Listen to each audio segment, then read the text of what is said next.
Yo, what's up guys, Sucrose here, and today we are going to take a more detailed look at everyone's favorite pyro character, Arlecchino, especially when it comes to a Mono-Pyro composition and a Vaporize composition. As such, I simply assume you guys know how Arlecchino works, what her talents do, what artifacts to use, and so on. We will talk about rotations, especially for her Vaporize composition, because elements like double swirl are really important if you truly want to min-max her. And more importantly, you can take this knowledge and actually apply it to the game. So let us get right into it. When it comes to our Vaporize team, we open our rotation by using Arlecchino's skill. We will follow that up by using Yelan's elemental skill, which will cleanse the initial pyro aura of your enemy. After that, we will use her elemental burst. Two things are going to happen here. First of all, you will get some energy back because we just used her elemental skill and the particles are still flying. Secondly, you will apply a stronger hydro aura to your enemy, which cannot be as easily cleansed if it comes into contact with pyro, and that will be important for our double swirl. After Yelan's burst, we will use Bennett's burst in order to set up our nuke. Bennett's burst will not be able to cleanse the hydro aura on your enemy, and because of that, we can now switch to Kazuha and use his elemental skill in order to swirl both hydro and pyro.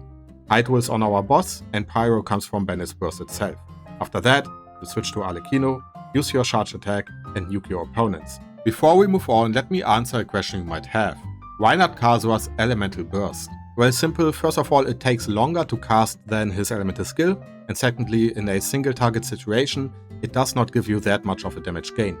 If you're fighting multiple opponents, it will be good for sure, but for single target it is not a must use. Also, if you want to use Bennett's elemental skill in your rotation, you need to use his normal attack as well in order to reapply hydro to your enemy. So in that case, it is his elemental skill, then his burst, and after that 1 or 2 normal attacks, so you get a new hydro aura on your opponent, and after that you can switch back to Kazuha and do your thing. However, there's more.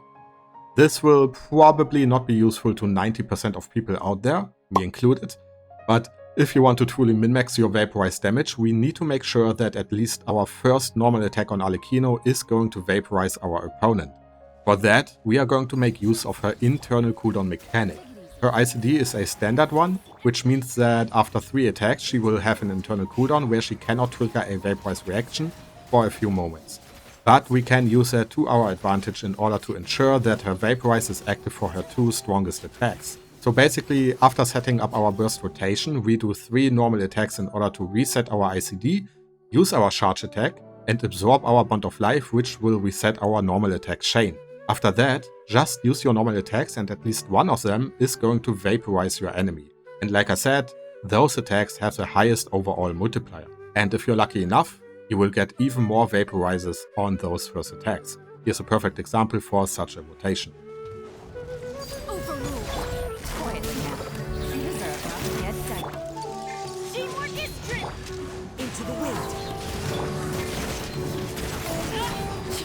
Yeah, boy. Before we move on to our Mono-Pyro team, let me quickly address a few alternative team compositions. You can replace Yelan with Xingqiu and he's literally going to do the same as her. The rotation doesn't change at all, but his skill and burst have a longer cooldown period than Yelan's skills. So we are looking at some downtime where you are using Arlecchino's burst to heal, you can use some skills to restore energy or take care of some important boss mechanics.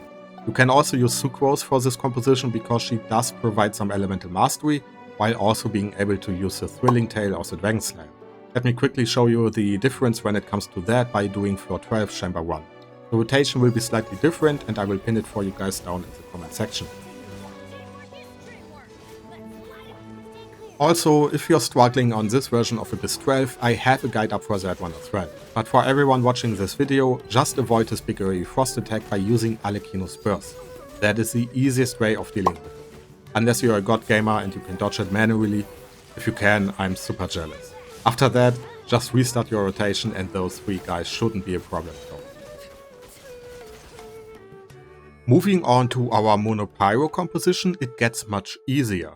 The only aspect you really need to pay attention to is that you use Xiangling's elemental skill and burst after you use Bennett's and Kazuha's abilities, so that she can snapshot all of those buffs. Considering that this one is fairly simple to use, let me quickly show you the whole rotation in action. And for that, we are once again going to beat up our Magokenki enemies. One with wind and cloud. One with nature.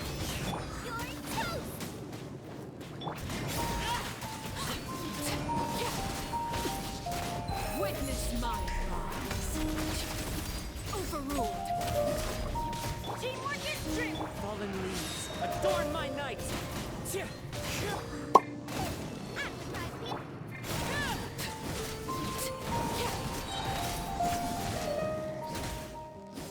And yeah, that is it.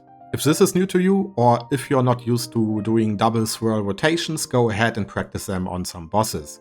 After that, you can take it into the abyss or any other activity in order to absolutely shred your opponents. Maybe and hopefully this will make a difference to some people out there when it comes to getting 2 or 3 stars on floor 12. Also, by the way, our next quote-unquote masterclass will continue with our Pyro characters, and it will be about the next king of the House of Hearth, Linny. It will probably be shorter than this video because he's a fairly straightforward character. Either way, if it was helpful, then leave a like, a comment or a sub, help me grow this channel and join me on this quote-unquote adventure, because even I am learning new stuff while I'm doing all of this as well. Not just in Genshin, but also when it comes to creating those videos. As always, have a great day or night wherever you live, and I will see you in the next video. Bye bye. Oh, and I will quickly go through all of my characters so that you can see their stats, their artifacts and all of that stuff.